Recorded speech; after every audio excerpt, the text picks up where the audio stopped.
पिछले सेशन में हमने देखा किस प्रकार से हम फ़ॉन्ट फॉर्मेटिंग की सेटिंग्स की जानकारी हमने ली।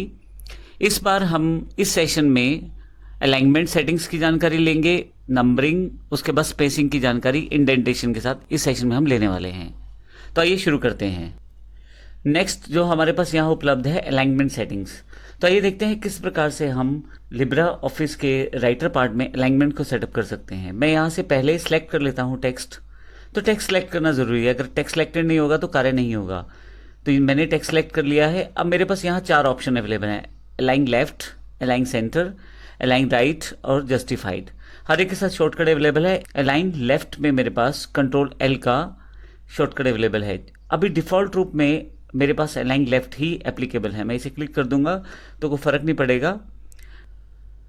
बीच वाला अलाइनमेंट ऑप्शन जो है वो लाइन सेंटर है, कंट्रोल+C के साथ। आपने जो टेक्स्ट सेलेक्ट किया हुआ है, यानी कि टेक्स्ट को सिलेक्ट कर लें पहले आप, उसके पश्चात इसे प्रेस कर दें तो आपका जो टेक्स्ट है वो सेंटर अलाइन हो जाएगा, जैसे यहाँ पे है मेरे पास। इसके पश्चात अलाइन राइट है, मैं इसको राइट साइड पे अलाइन कर सकता हूँ। मैं इसे फिर से वापस लेफ्ट में ले आता हूँ। एक हमारे पास जस्टिफाइड है। अगर आपके पास कोई पैराग्राफ लिखा हुआ है और आप उसे दोनों तरफ से बराबर करना चाहते हैं तो आप जस्टिफाई का प्रयोग कर सकते हैं। मैं आपको बता दूं, इसमें लेफ्ट में लेफ्ट साइड झुका रहेगा टेक्स्ट और राइट साइड से वो बराबर नहीं करेगा, सिर्फ लेफ्ट साइड से बराबर करेगा। सेंटर में सेंटर वाली साइड से बराबर करने की कोशिश करेगा, लेफ्ट राइट साइड से बराबर नहीं करेगा टेक्स्ट को। और राइट साइड से अगर आप देखें तो राइट साइड से तो बराबर कर देगा, लेकिन लेफ्ट साइड से यहाँ पे टेक्स्ट बराबर नहीं रहेगा। लेकिन जस्टिफाई दोनों तरफ से बराबर करने की कोशिश करेगा। इसको एक एग्जाम्पल से समझते हैं। मेरे पास नीचे की तरफ एक पैराग्राफ है, मैं इसको सेलेक्ट कर लेता हूँ और जस्टिफाई कर देता हूँ। तो जस्टिफाई करते ही पूरा टेक्स्ट दोनों तरफ से सेटअप करने की कोशिश की गई है, थोड़ा थोड़ा स्पेस देके दोनों तरफ से बराबर करने की कोशिश की गई है। मैं कंट्रोल Z करके फिर से दिखा देता हूँ। ये मेरे पास डिफ़ॉल्ट लेफ्ट लाइन पहले से अवेलेबल है।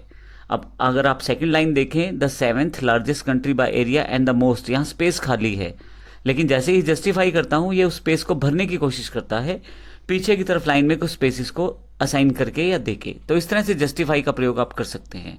इनकी शॉर्टकट की ज़रूर ध्यान में रखिएगा। लाइन लेफ्ट के लिए कंट्रोल L है, अलाइन सेंटर के लिए कंट्रोल E, अलाइन राइट के लिए कंट्रोल R और जस्टिफाइड के लिए कंट्रोल J। नेक्स्ट ऑप्शन जो हमारे पास अवेलेबल है वो है बुलेट्स के रूप में। मैंने ये कुछ टेक्स्ट टाइप कर दिया है, मैं सिलेक्ट कर लेता हूँ। यहाँ पे सबसे पहला जो स्टाइल है वो है बुलेट लिस्ट। बुलेट लिस्ट का मतलब है डॉट्स अवेलेबल हो जाएंगे। अगर मैं क्लिक कर दूं तो यहाँ डॉट्स आ जाएंगे। अब ध्यान रखिएगा, यहीं से ऑप्शन इनेबल होगा तो यहीं से डिसेबल, यानी कि ऑफ भी यहीं से होगा। अगर मैं इसको दोबारा क्लिक कर दूं तो देखिए फिर से बुलेट्स हट गई हैं।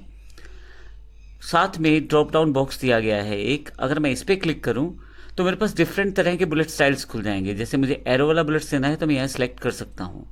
इसी तरह से इसके अतिरिक्त अगर आपको बुलेट्स चाहिए तो मोर बुलेट्स पे क्लिक करें और भी काफ़ी सारी सेटिंग्स आपके पास आ जाएंगी जिसमें आप बुलेट्स का प्रयोग कर सकते हैं। जैसे आपके पास पोजीशन है, इमेज है, काफ़ी सारी तरह की सेटिंग्स आ जाएंगी, लेकिन बुलेट्स इमेज में अवेलेबल हैं।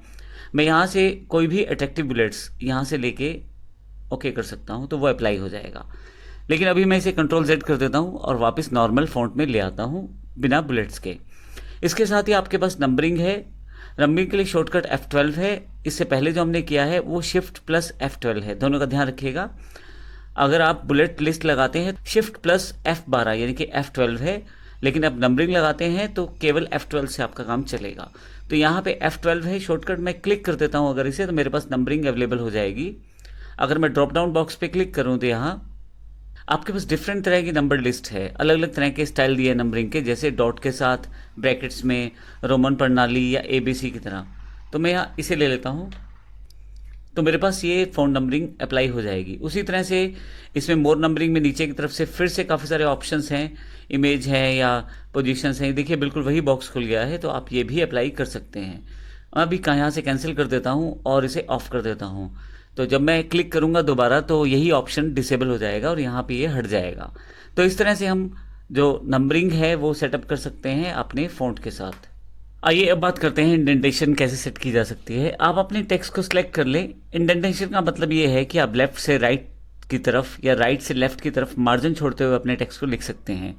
जैसे ये देखिए मेरे पास यहाँ पे ये टेक्स्ट की 5 लाइनें मैंने सिलेक्ट की हैं और यहाँ मेरे पास इंडेंटेशन 2 ऑप्शन है। इंक्रीज इंडेंट, अगर मैं इसको प्रेस करता हूँ तो लेफ्ट से राइट की तरफ मूव करना शुरू हो जाएगा टेक्स्ट मेरा, ये देखें। आप ऊपर की तरफ ये वाला जो मार्जिन का बटन है इसे ज़रूर देखते रहें। जैसे जैसे मैं यहाँ से ये बटन दबा रहा हूँ ये राइट साइड की तरफ शिफ्ट होता जा रहा है। तो इस तरह से आप इंडेंट को इंक्रीज़ कर सकते हैं। और अगर मैं फिर से वापस लाना चाहता हूँ तो डिक्रीज इंडेंट कर सकता हूँ। तो इस तरह से आप इंक्रीज और डिक्रीज इंडेंट दोनों कर सकते हैं। अब इसका बेनिफिट कहाँ रहेगा? ज़्यादातर इसका बेनिफिट रहेगा जब आप नंबरिंग या बुलेट लिस्ट के साथ इसका प्रयोग करेंगे। जैसे मैं सेलेक्ट कर लेता हूँ सारा टेक्स्ट और यहाँ पे मैं एक नंबरिंग सेटिंग दे देता हूँ इसको। अब यहाँ पे नंबरिंग आ गई है। अब मैं अगर नीचे वाले टेक्स्ट को सिलेक्ट करूँ और यहाँ से इंक्रीज इंडेंट करूँ तो अब ऊपर वाला हेडिंग मेन हेडिंग और नीचे वाला सब हेडिंग्स में कन्वर्ट हो गया है। मैं इसको लेवल तक लेके जा सकता हूँ। अगले लेवल पे मेरे पास यहाँ पे फिर से मैं थर्ड फोर्थ और फिफ्थ को मैं सेलेक्ट कर लेता हूँ और फिर से इंक्रीज इंडेंट कर देता हूँ राइट साइड की तरफ। तो देखिए फिर से मेरे पास यहाँ पे मेन्यू सेटअप होता जा रहा है। फर्स्ट के अंतर्गत सेकंड है, सेकंड के अंतर्गत 3 ऑप्शन है, थर्ड फोर्थ फिफ्थ। तो इस तरह से आप सेटिंग कर सकते हैं। वापस लाने के लिए आप डिक्रीज इंडेंट का प्रयोग कर सकते हैं। फिर से मैं इन चारों को सिलेक्ट कर लेता हूँ। जिस तरह से आपने सेलेक्ट करते हुए इसको लेफ्ट से राइट साइड इंडेंट किया था उसी तरह से सिलेक्ट करते हुए आपको राइट से लेफ्ट साइड फिर से वापस इंडेंटेशन करना है ताकि सब वापस आ जाए। तो यहाँ पे मेरे पास ये पूरी ऑप्शंस वापस अपनी पहली स्थिति में आ गई हैं। आप इंडेंटेशन के लिए शॉर्टकट की टैब का यूज़ भी कर सकते हैं। मैं यहाँ से टेक्स्ट को सिलेक्ट कर लेता हूँ और टैब बटन दबा देता हूँ। तो अब देखें फिर से इंडेंट हो गया है राइट साइड की तरफ। फिर से अगर मैं इसको टैब दबाता हूँ दोबारा तो फिर से एक सब मेन्यू में कन्वर्ट हो गया है, यानी कि एक बार और इंडेंट कर दिया है मैंने। अगर मैं वापस लाना चाहूँ तो टैब के बजाय मुझे शिफ्ट टैब का प्रयोग करना पड़ेगा। शिफ्ट दबा के रखें, साथ में टैब का बटन दबाएं तो ये वापस आ जाएगा वापस अपनी पहली स्थिति में। और फिर से सिलेक्ट करके शिफ्ट टैब फिर से दबाएं तो वापस सिंपल टेक्सचुअल मेन्यू में वापस आ गया है। तो इस तरह से आप इंडेंटेशन का प्रयोग कर सकते हैं और इंडेंट करने के लिए आप टैब ऑप्शन का प्रयोग भी कर सकते हैं। इसके पश्चात नेक्स्ट ऑप्शन हमारे पास उपलब्ध है वो लाइन स्पेसिंग से रिलेटेड है। मान लीजिए मैं इन पांचों को सिलेक्ट कर लेता हूं और यहां से लाइन स्पेसिंग सेट करना चाहता हूं तो बड़ी आसानी से कर सकता हूं। डिफ़ॉल्ट स्पेसिंग यहाँ 1 चल रहा है लेकिन मैं यहां पे इसे 1.5 कर देता हूं, यानी कि 1.5। इसके अलावा आप 2 भी कर सकते हैं और आप कस्टमाइज भी कर सकते हैं। यहाँ पे आप लाइन स्पेसिंग को डबल कर सकते हैं, अर्थात जो 1 है वो 2 हो जाएगा। इसके अलावा यहाँ पे आप इनमें से काफ़ी सारे ऑप्शन दिए गए ऑप्शन में से जो भी आप चाहें उसे प्रयोग कर सकते हैं। मैं यहाँ डबल पे क्लिक करके इसे फाइनल कर देता हूँ। वापस अगर आपको नॉर्मल रखना है इसे तो मैं फिर से इसे क्लिक करूँगा साइड के ड्रॉप डाउन बॉक्स से और स्पेसिंग 1 पे ले आऊँगा तो मेरे पास डिफ़ॉल्ट सेटिंग्स में ये उपलब्ध हो जाएगा। तो इस तरह से आप इसको जो स्पेसिंग है, जो लाइनों के बीच की स्पेसिंग है वो सेटअप कर सकते हैं। अगला जो ऑप्शन उपलब्ध है वो पैराग्राफ स्पेसिंग से रिलेटेड है। मेरे पास यहाँ 2 पैराग्राफ हैं, एक ये पहले वाला पैराग्राफ है और एक ये दूसरे वाला पैराग्राफ है। इन दोनों पैराग्राफ्स के बीच की जो स्पेसिंग है वो मैं सेट कर सकता हूँ अगले ऑप्शन इंक्रीज पैराग्राफ स्पेसिंग के साथ। तो आइए मैं इन दोनों पैराग्राफ को सिलेक्ट कर लेता हूँ और इंक्रीज पैराग्राफ स्पेसिंग पे क्लिक करना शुरू करता हूँ। आप देखेंगे दोनों पैराग्राफ्स के बीच की जो दूरी है वो बढ़ती जा रही है। लेकिन अगर आप इसे कम करना चाहते हैं तो डिक्रीज पैराग्राफ स्पेसिंग का ऑप्शन है, आप इसे क्लिक करें तो फाइनली आप इसे कम भी कर सकते हैं।